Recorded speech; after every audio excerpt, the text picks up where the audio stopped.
One, and we are now on our third day of journal writing and completing our research journals, or the conversion of our full-blown birth completed research into a journal article kung saan mababasa po natin ito and sa kahit saan dahil madadala po natin ang kung maipapublish ang ating mga works, and summarized, we are making a summarized version of your research output po. And to start today's activity, let us have our opening prayer.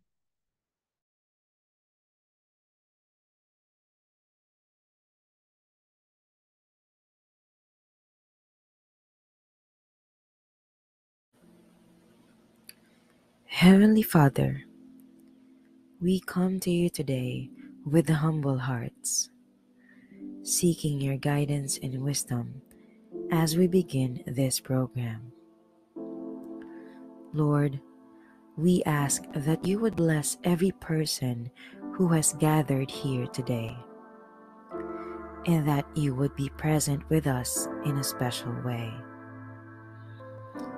We pray that this program would be a time of learning, growth, and fellowship for all of us. Help us to listen to one another with open hearts and open minds, and to support one another as we strive to serve you in all that we do. Please give us the strength and the courage to follow your will and to use the gifts and talents you have given us to make a positive difference in the world. We pray all of this in your holy name. Amen.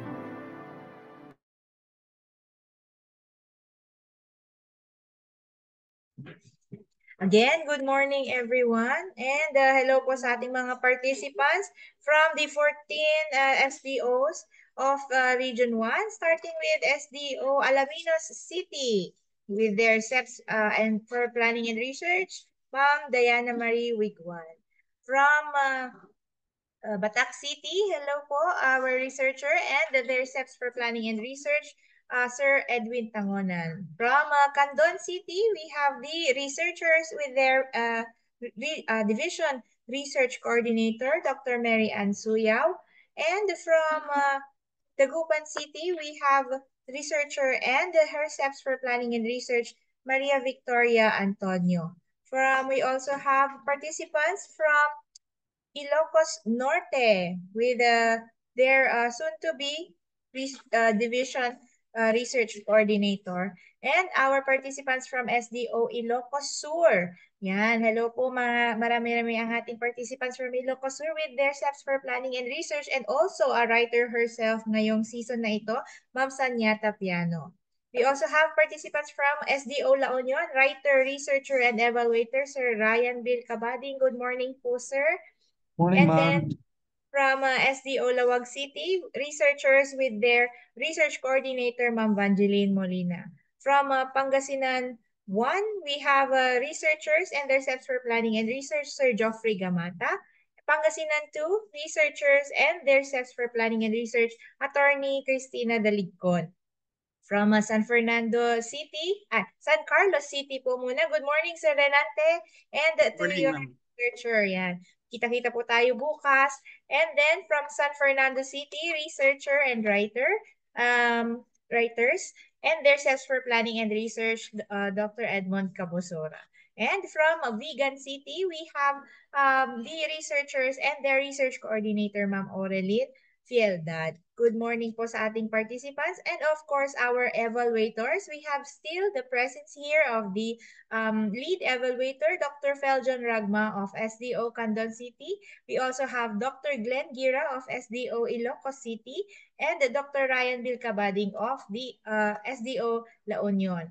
Regional evaluators po, and our speaker for today din po, we have Ma'am Dr. Leia Olwa of the PPRD, Dr. Melissa Del Prado of the Quality Assurance Division, and Dr. Myla Lalicon of the Field Technical Assistance Division. Ayan, so magandang umaga po sa ating lahat.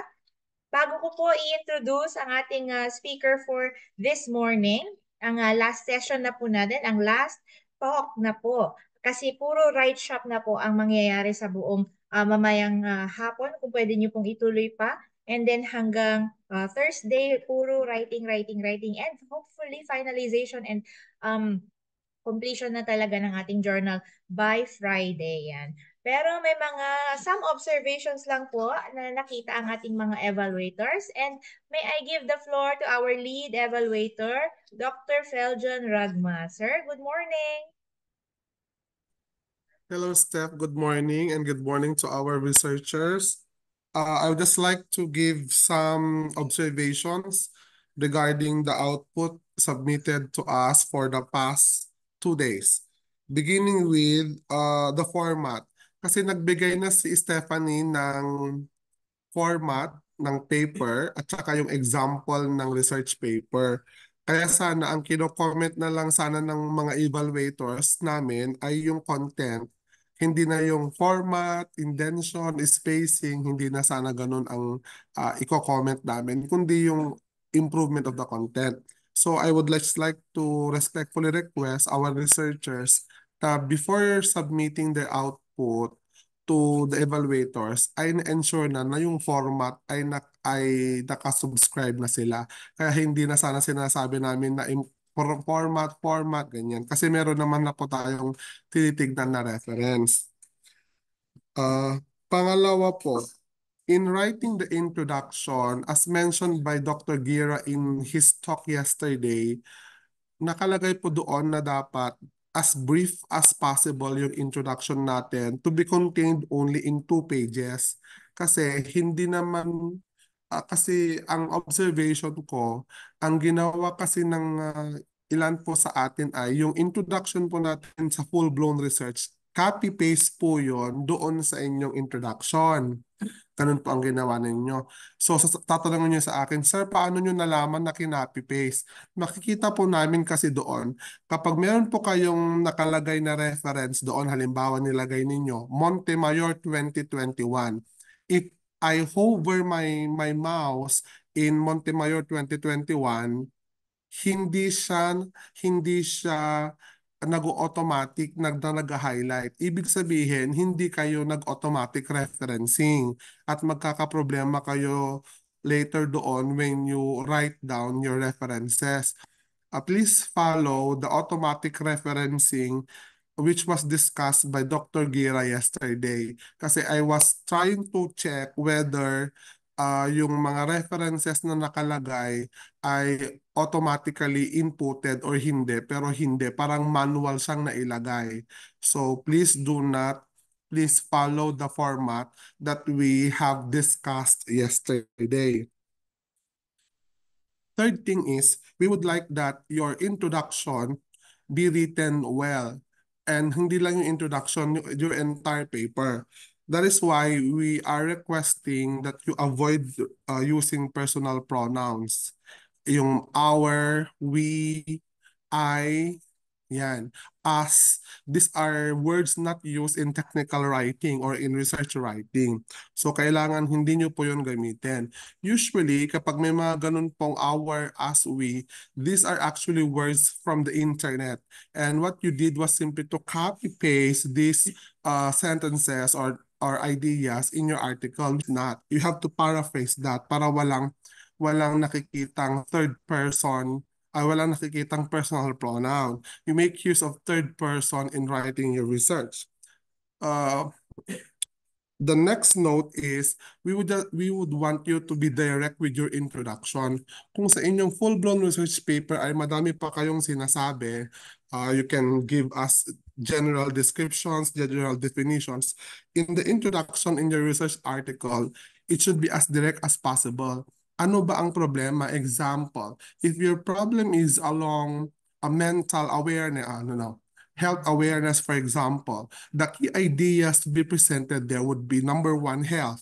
Second, what is awareness on health and the importance of health awareness. Third, what is the problem on health awareness?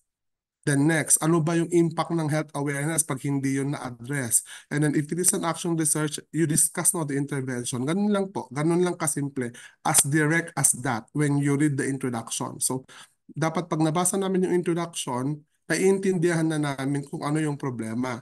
Kasi pag lalagyan nyo pa ng mga definition, mga context kung ano-ano, the meaning or the problem of the introduction or the problem of the research being presented, nawawalan siya ng kulay, nawawalan siya ng spotlight.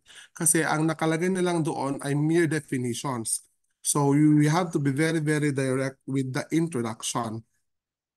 At saka, yung sinabi ko pong klase ng research gap yesterday, like the literature gap, disagreement gap, we have the methodological gap and context gap, kailangan ma-emphasize doon sa last few paragraphs of your introduction kasi yun yung hinahanap ng ating mga external evaluators because the research gap poses now the problem that prompted you to conduct the research.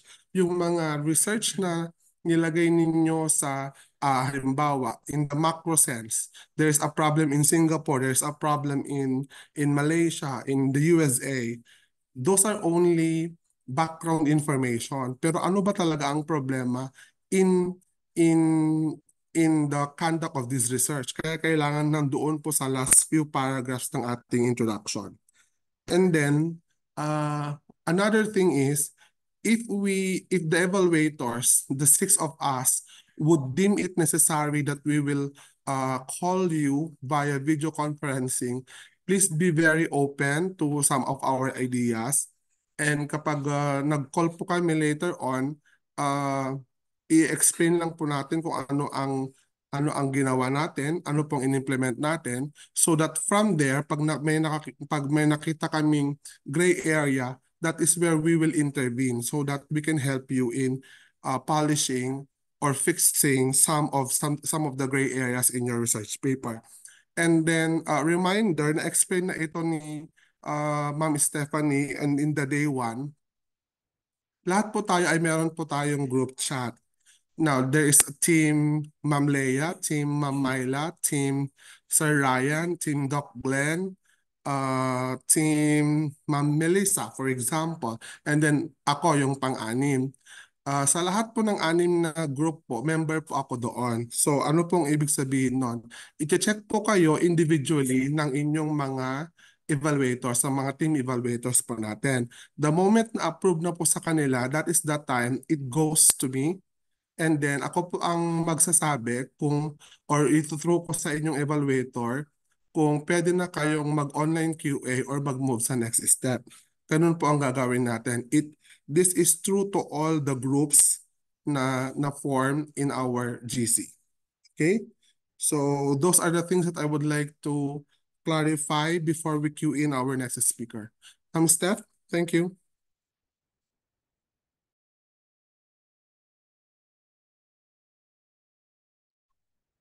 Hello po, good morning. Ayan, thank you so much, Doc, for the talk.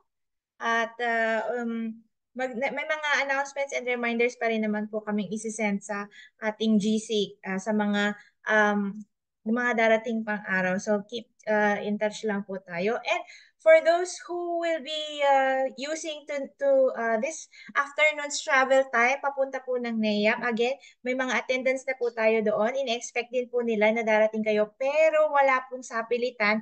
Kung ayaw nyo pong magstay sa NEAM, okay lang naman po kasi baka maghanap kayo ng hotel or kaya may swimming pool. Wala pong swimming pool ang ating NEAM. Pero welcome po kayo doon at naka-arrange na po ang ating day zero. Again, wala pong sapilitan. Meron naman pong ang option ay bukas na lang ng umaga, babiyahe yung iba, and then diretso na po sa NEA for the workshop. Yung iba naman po ay matutulog din ngayong gabi. So again, voluntary po ito, walang pilitan. So, as Ma'am Leia is preparing her slide, I will be introducing to you our resource speaker for this morning. She is also a four-time birth grantee. Okay, with a PhD in mathematics, actually pangalawang doctorate na po niya yun, and a very expert in terms of the giving us a lecture on the discussion and results and discussion together with the conclusion na po ng ating paggawa ng journal writing. Ladies and gentlemen, without further ado, here is Dr. Leah L. Olwa of the Regional Office 1. Ma'am? Okay, thank you so much, Steph. A pleasant morning to each and everyone.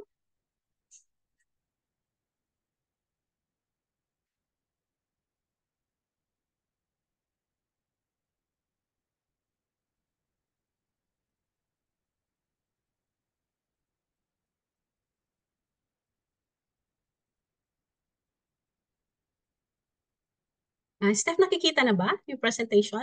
Nasa PowerPoint. Okay. Okay na yung screen sharing.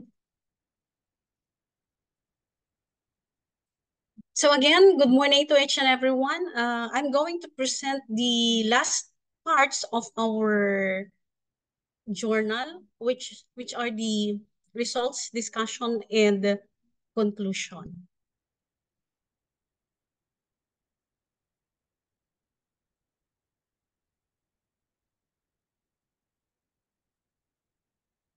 Now for the results, or we mentioned that the results will be used if we are having the quantitative and findings if that is qualitative. Now for the quantitative part, you have to mention only the key findings. You don't go deeper or dig deeper into the discussion because in the IMRAD format, we are separating the results and the discussion. Unlike in the full-blown research, in the presentation of the results, we include everything there. So after the presentation of the results, we also give implications. We put emphasis on the output or discussions or narratives. But here in the IMRAD format, we separate the results and discussion. So under the results or findings, we have the different levels of interpretation. We have the table reading, giving of meaning, the giving of implication, and then the corroboration or cross-referencing. But this time, dun muna tayo sa first and second mag-focus, which is the table reading and giving of meaning. So here as an example, so for the last 3 and 4 that will be under discussion, which will be discussed later. We focus first on the first 2. So from the term table reading, we are just going to read what is written on the table. Kaya po tinawag nating table reading. Then after the table reading, we have to give meaning to what we have read. So here is an example. We have here table 1, which is the mean performance of the learners in the pre-test and post-test. Now, in your discussion here, all you have to do is to mention in narrative form what is written on the table. So, basahin natin kung ano yung pagkakasulat dito. No? So, after the table, you have here, in doing the table reading, let me read. Table 1 summarizes the mean performance of the learners in the pre-test and post-test, which is found as the title of the table. The mean pre-test performance is 11.67 with 39.89% as the mean score percentage, which shows low mastery of the grade 9 learners before the exposure of the intervention. So binabasa lang natin yung unang linya po dito, no, about the pretest. Now, next one, the table also shows the post-test result of the students with 19.86 as the mean and 66.22% as mean score percentage, which indicates an increase in the performance of the learners after the exposure to the intervention. So you are just writing that in a narrative form, ano, kung ano yung nakalagay sa table na binabasa natin. So that is the table reading. Then after which, we give meaning to that. Anong ibig sabihin ng nakalagay dyan? We have here, comparatively, there was an increase in the grammar skills of the students of grade 9 section 11 before and after the intervention. So binibigyan lang natin ng meaning kung anong ibig sabihin ng values dyan. The keyword here is the term increase. Tumaas siya during the post-test.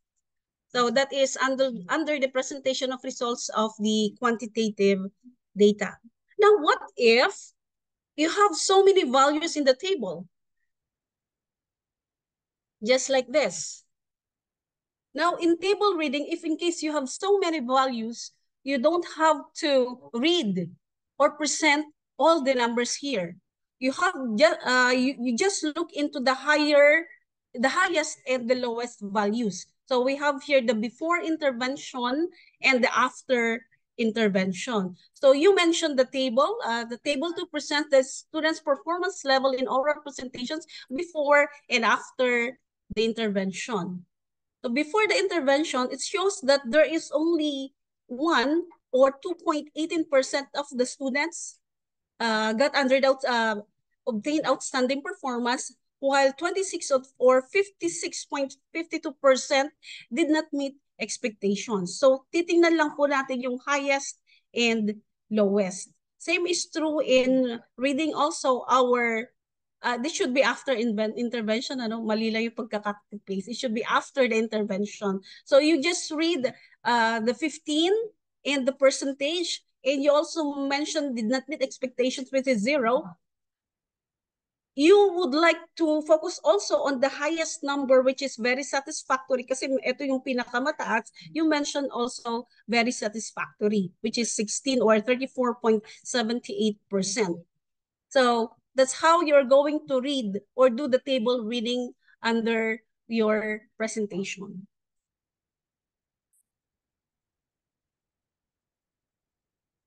Titles are written above the tables and beneath the figures.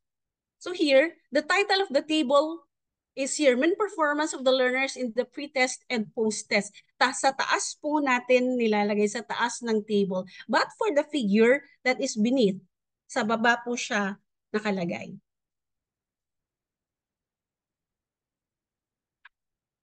These are more on presentation of tables. Let me just read this first, then afterwards we will discuss and give examples one by one. So first, use subheads before the table. Table numbering must use continuous coding in Hindu-Arabic numeral, like for example, table 1, table 2, table 3. Alphanumeric or decimal coding is not allowed. The table title is flashed to the left margin.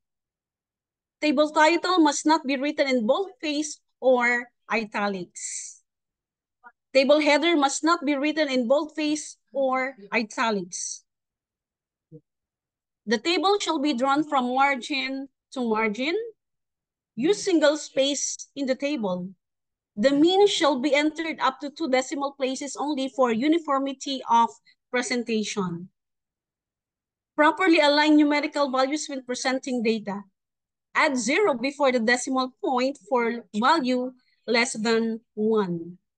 In case of long tables and there is a need to cut the table, cut tables properly. And then font H shall be used for the legend. So let us discuss all of this one by one. So first is use subheads before the table. As an example, so our table here is table 2.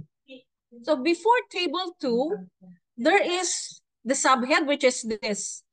But remember, in results, that is number 4. So for table 2, bago tayo mag-table 2, we have 4.1 as the subhead, and that is italics. Significant difference on the level of procedural fluency of the control group in the pre-test and post-test. This is the subhead. And as you can see, this is title case, or the first letter is capitalized. And then you have here the table. Next one, if in case you have another table, so this is result, that is 4, then we have 4.1, this should be followed by 4.2. So again, this is the subhead for table number 3.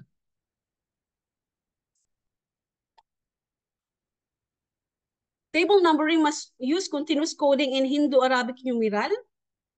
Kailangan ganyan lang pagkakasulat natin, table 1, table 2, table 3, and so on. Alphanumeric or decimal code is not allowed. Hindi pwedeng table A1 or table 1.1. So avoid po natin yon.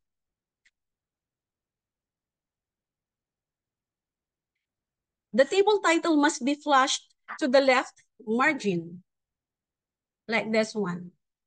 So nandun siya sa left. And as you can see, this is sentence case, or when we say sentence case, yung una lang yung capital letter, the rest is small letters na.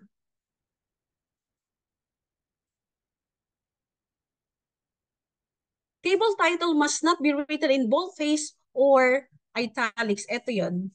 Ito yung table title natin. Hindi naka-boldface, hindi naka-italics. Table header must not be written in boldface or italics. Ito rin, hindi siya naka-boldface nor italics.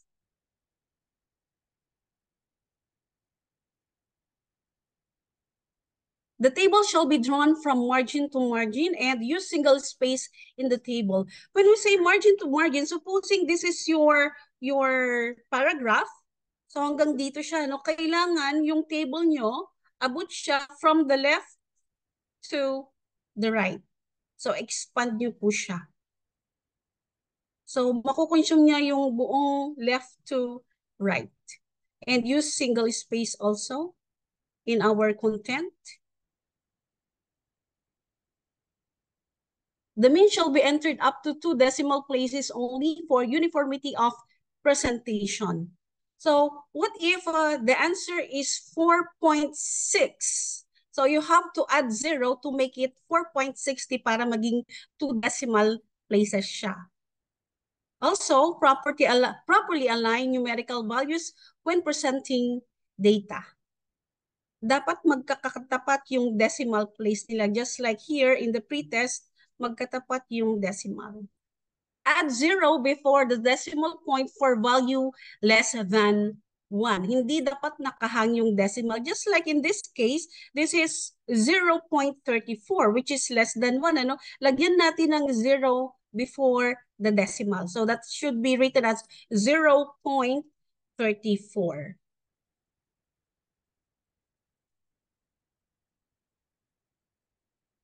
In case of long tables and there is a need to cut the table, cut tables properly. No? There are times na hindi kasya kasi sa isang page yung ating content ng table and we need to cut the table para sa kabilang page naman siya mapupunta. If that is the case, i-cut natin properly. How do we cut properly?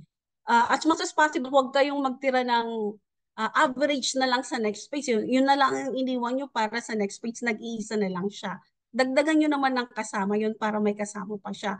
And then, if you are having the qualitative part, usually kasi medyo mahaba, no, yung explanation, you have to put some of the text on the other side or on the next page.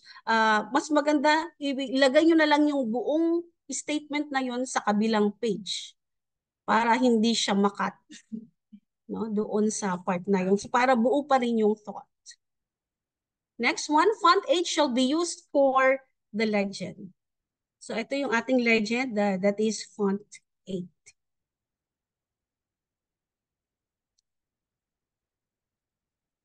For the presentation of findings in the qualitative data,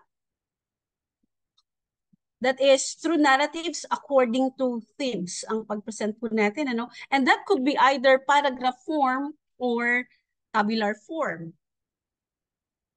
This is an example of a paragraph form wherein you're going to write here your transcription.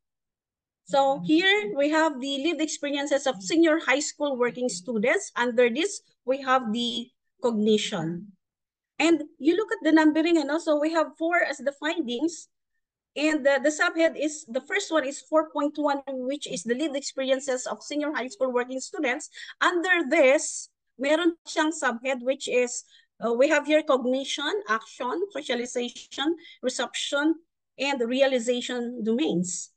So for the first one, that becomes 4.1.1, Action will be 4.1.2, socialization will be 4.1.3, and so on.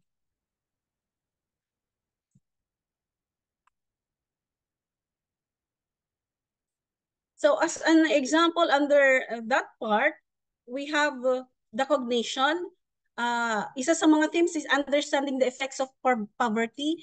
Here, you may write what you have heard during the interview.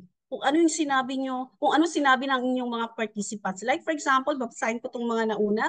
One reason why learners have to study and work simultaneously is due to the financial disruptions brought about by the pandemic.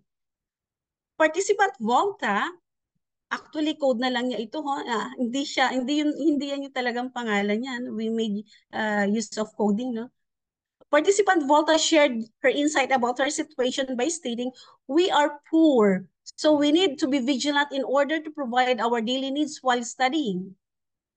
Participant Darna, on the other hand, thought that working would bridge the need for her family. She stated, "Kaya't kung amin ang matulungan naganak ko aglalo iti financial sir ken masapsapulak iti kasapulan ditoy anak ko." So, kung yun ang sinabi niya, you have to state it as is. Then after that, kung napapansin nyo, no, yung translation niya, nakalagay sa parenthesis and it's stated in English. Because I want to help my parents financially, sir, and provide the needs of my child. So kung ano yung talagang sinabi niya, lalo kung Ilocano, Filipino, or Tagalog, ilagay natin sa italics. Ayun po. Another way of presenting the qualitative data is through the tabular form. In this example, ganito na yung itsura ng tabular form. We have here the themes. These are the persons who mentioned this significant statements. So, pwedeng ganito yung isang form ng paglalagay nyo ng qualitative data.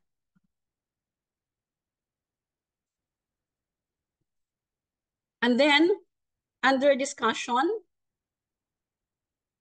so here you're going to have explanations, implications, negations, corroborations of the main findings. So dito na kayo mag-explain kung ano yung hindi nyo na-explain doon sa una kanina, doon sa result, we are going to explain here further. So what does it imply? Kapag nag-increase yung performance ng mga bata, anong ibig sabihin nun? Would you say that the intervention is effective? Or it could also be negation. Like for example, the study rounds counter with the result of the study of. Parang magkaiba, ninenegate nyo. Hindi parehas yung lumabas na study nyo. Or it could also be parallel with the study of another one. So it should be through corroborations.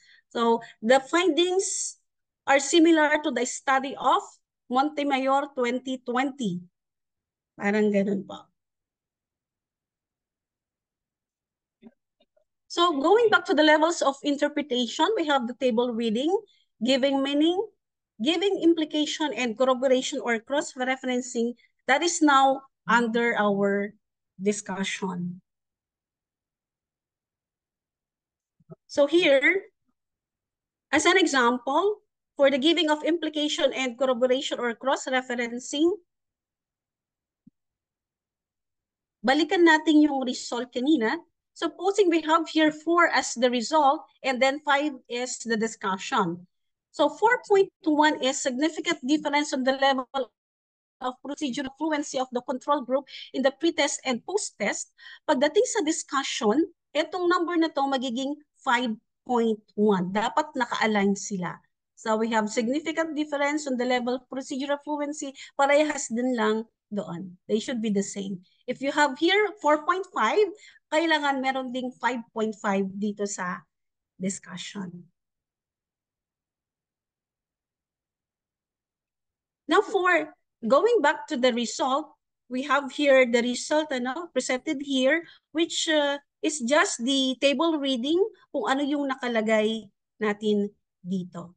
Now for the giving of implication, This is an example. Based on the result, there was a significant improvement in the procedural fluency of the control group in the post-test compared to the pre-test. This suggests that the modular learner with limited face-to-face classes is effective in improving the procedural fluency of learners in hypothesis testing. So, ito yung ating giving of implication. Yung keyword dun is the effectiveness. Nandun yung word na effective. Ibig sabihin, effective yung pre-present natin dito sa table. And then for the corroboration or cross-referencing, this was similar to the findings of FLIM 2016 that modular instruction in teaching math, specifically word problem solving, is an effective teaching approach. So that is an example of corroboration or cross-referencing. Another one here. So this is an example of a qualitative research. So this is about understanding the effects of poverty. So let me read here.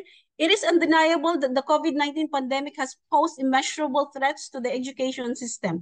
These include deprivation of face-to-face interactions, where educational institutions are inevitably concerned at the brink of the academic cornered rather.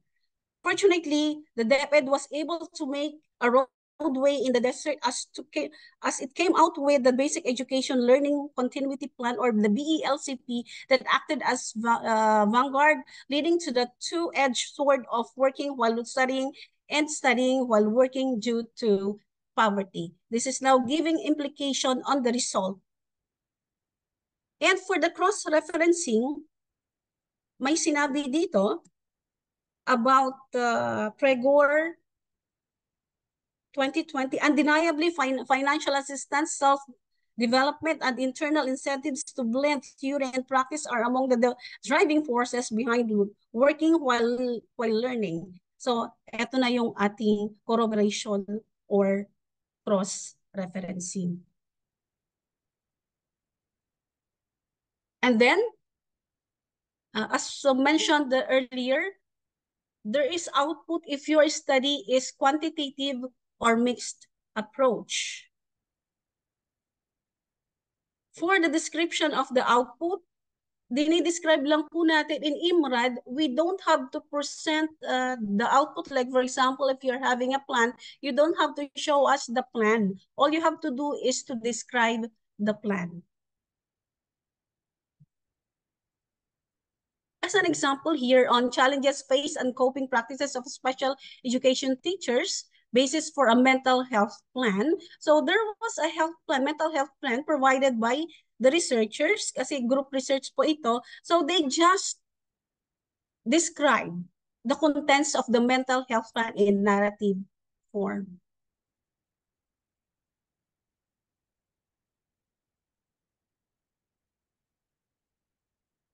And for the conclusion, that is now the wrapping up of ideas, wherein we could restate the problem statement addressed in the paper, summarize the overall arguments or findings, and suggest the key takeaways from your paper. Under the IMRAD, pwede na nating ilagay din dito in a few sentences or just even one, our recommendation doon sa last part.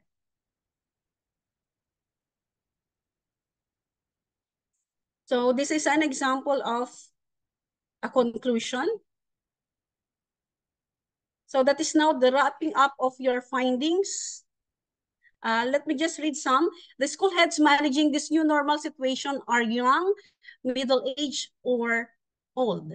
So meron siyang profiling na nangyari dito, no? Kaya mention niya as a conclusion yung profile mostly ng ating mga participants or respondents. They manifested a very high level of confidence as they performed their duties and responsibilities as mandated by principle, but were seriously challenged in the implementation of their responsibilities as confronted by this new normal nature of maintaining the schools open. So, nira-wrap up na niya kung ano yung nakalagay sa findings. And the second paragraph, likewise, no significant differences in the intensity of seriousness and so on and so forth. So that is the part of the conclusion. So this is also an example. This is an example of qualitative part, wherein in the conclusion, it captured the four themes or challenges of parents. Nirap up na lang niya under conclusion. And also, if you are doing a qualitative part, a qualitative research, you could also include here under conclusions sa ending part, yung thematic diagram. If in case you have thematic diagram, optional lang naman po itong thematic diagram, just like this. So, these are the challenges of parents in the new normal education. Meron siyang na-call out na four themes. We have worries about the new learning modalities, financial distress, conflict of schedule, and children misbehavior. Pwede po kayong maglagay ng thematic diagram pero optional lang po. This is in place of output para sa ating mga quantitative. Pwede rin tayo magkaroon ng thematic diagram. So I think that will be all, Steph, for the last three parts of the IMRAD. Thank you. Thank you very much, Doc Lea, for that comprehensive, nakapag-discuss po siya ng paano magbigay ng discussion on the both quantitative and qualitative. Again, kung ilan po yung results na makikita doon sa inyo, ganun din po kadami yung i-discuss ninyo. And doon sa discussion po, doon po yung corroboration or kaya yung negation doon sa other research studies. Doon po sa results, ibibigay nyo lang po yung kung ano yung resulta, hindi pa po kayo doon mag-i-interpret, hindi nyo pa po doon ibibigay kung ano yung saloobin nyo. Pagkus doon po tayo sa discussion, magbibigay ng mga opinions and yung mga other studies that would support the results of our own research. So, with that, the floor is open to any questions po sa ating mga researchers. May mga tanong po ba tayo bago po tayo mag-end? Because we have given you all the tools, all the format, all the paano pagsusulat, paano yung ano yung ilalagay sa mula title hanggang conclusion na po tayo. We believe that you are equipped enough and na kayang-kaya nyo na isulat yung buo ninyong research paper doon into a journal article form. At reminding everyone too that ang babaunin nyo po ay soft copy ng inyong whole research journal article na at yan po ang titignan ng ating mga evaluators during our face-to-face activity sa NEA. Sa NEA na din po kayo matutulog, doon din po tayo magkikita-kita, NEA po lahat. But again, kung gusto niyo pong matulog sa ibang lugar, welcome naman po kayo. At yung iba po ay babiyahe na mamayang gabi, while yung iba naman po ay madaling araw din ang biyahe. And yes, Sir Renante, questions po? Sir? Yes, good morning, Ma'am Steph. And good morning to each and everyone. Ma'am, ang question ko is, it's not about yung presentation, ma'am. Kasi last year, we have, I think, 5 participants who completed the journal writing workshop 1.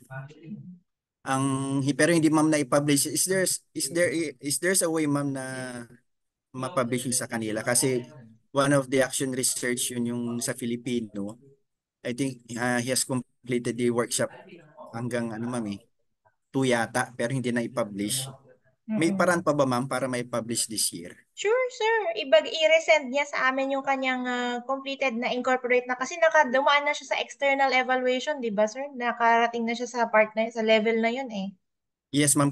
Ang yung isa naman, ma'am, kasi ang parang out of na siya kumbaga out of topic kasi regarding modular yun, pero approve po yun. Kaya parang ang reason sa kanya is hindi may publish today kasi parang yung topic is sa present, ma'am Kaya pwede pa yun, ma'am, na kasi sa kanya, ma'am, basic research yun sa kanya. Sige, Pero sir. about modular pa kasi yun, ma'am Parang kumbaga outdated na. Pero it's just Oo, the same natapos still niya, ma'am. ginawa niya. Opo, ginawa pa natapos rin niyo naman yung yan. hanggang journal workshop to kaya lang hindi na i-publish. Pwede pa yun, ma'am, Mm. para naman yung effort niya. Baunin nyo po, sir. Baunin nyo sa ating face-to-face and then tignan natin kung na-incorporate. Baunin ko din po yung mga, yun yung results ng evaluation ng ating external and then tignan natin kung pwede pa. Sige. Anyways, meron din po tayong journal writing 2, which is yung mga Yes, ma'am. participants naman po dito is magpo-proceed naman na sa journal writing 2. Sige, ma'am. Sige, ma'am. Thank you, ma'am. Opo. Baunin nyo, sir. Hintayin na. Tignan natin ulit pag nagkita-kita tayo. Sige po, ma'am. Thank you. Thank you, Sir Peljon. Yan.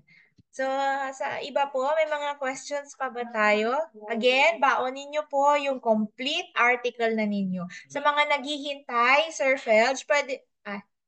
sige. May kausap siya.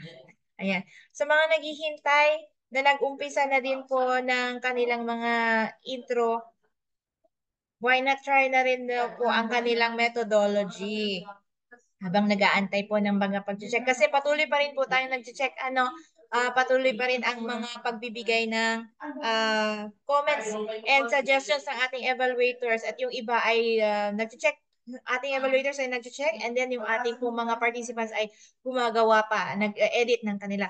Doc Felch, pwede po ba habang naghihintay, itry nilang gawin ang kanilang methodology now? Yes, habang naghihintay, talagang naghihintay, let us make all the days productive para bukas, ang gagawin na lang natin until Friday ay refinement of your paper at saka ng Friday, talagang may approval ng ibibigay. Yes, yes naman. Yun naman na talaga ang hinihintay natin na approve na siya by Friday for ready for the next phase of the journal writing. So, opo, itry na nating buuin ngayon yung ating paper. Pero still, ang pag-send po ay by piece pa rin para hindi naman po malito ang ating evaluators na biglang mayroon na siyang conclusion eh hindi pa tayo tapos sa discussion kumbaga. So, unti-untiin po yung pag-send but while waiting, you can start with your own methodology until conclusion. Pero yun po, ang pag-approve pa rin po ng ating evaluators is by part. At saka, ang pag-send Steph, po, yes po. yung mga halimbawa, yung mga, meron naman kasi tayong mga, how do we call them? May mga advanced writers tayo dito.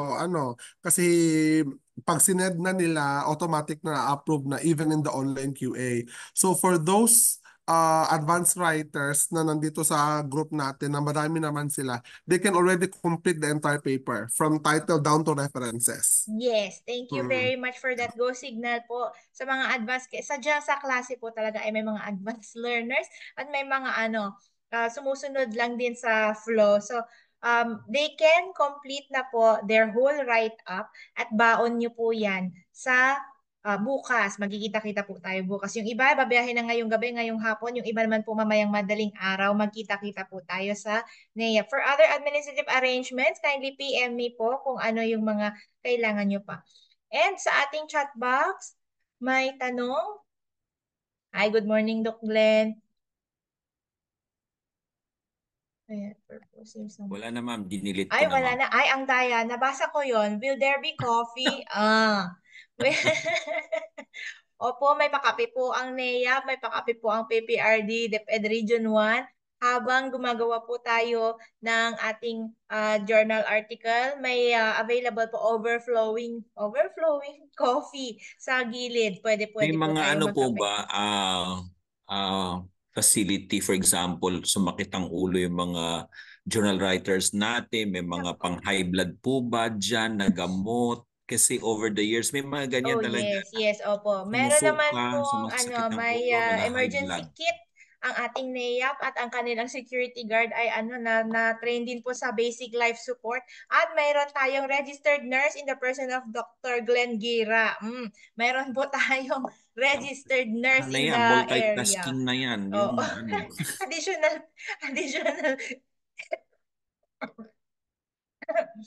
may additional services na po. Kasi yung ating lead evaluator sometimes sumasakit ng ulo niya, batok niya, high blood na siya. Kaya I feel for him. Kaya syempre kailangan natin, hindi lang naman sa mga journal writers natin. Isipin mo yon, ilan ba lahat ng mga journal writers? 20? 30? Hindi, Di ba? nasa 36. O tapos yan, nakapila na yun kay Dr. Okay, Feljon. Fel. Makita ko na siya Ayan. na Sa ating mga writers, kung hindi po nangangahulugan na kung sino yung nag-evaluate sa inyo, siya lang din po ang titingin dapat dun sa paper nyo.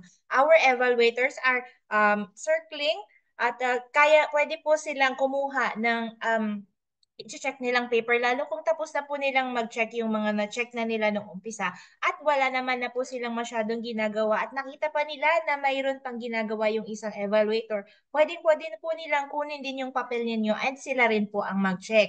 Maganda rin po yun kasi at least may iba pang perspective na makakakita nung inyong mga paper. The more na may makakita at mas maganda kung may improvement pa yung inyong paper para sa kalaunan, wala na masyadong makita ang ating external evaluators para dun sa ating phase 2. And reminding po our participants, bring your own medicine. Kung talaga pong may maintenance, pakidala po, wala po kaming ganun klaseng gamot. Meron lang po mga common like paracetamol and mefenamic acid. Magdala po ng sariling toiletries. Meron naman pong towel na ipoprovide ang NAYAP. Meron din po sa atin na uwian, lalo kung malapit lang ang bahay nila. Hindi naman po natin sila pipilitin na mag-stay sa NAYAP. So, doon po ang ating accommodation and venue ng ating activity. Alright, Ma'am Edlin, good morning po. Nahirapan po talaga ako until ngayon. Nasa abstract pa po ako. Paano po if hindi ko makomplete before bukas? Pwede pong magpa-help na lang po bukas. Ma'am, gawin mo kung ano lang talaga yung kaya mo.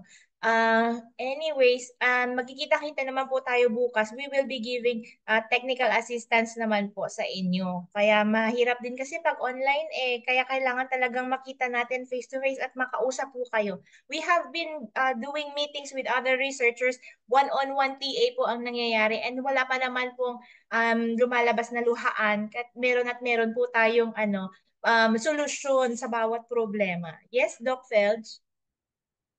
Yeah, perhaps Ma'am Steph with Ma'am Edeline Garcia, we can schedule a video conference after This yung week. unang schedule natin ngayon.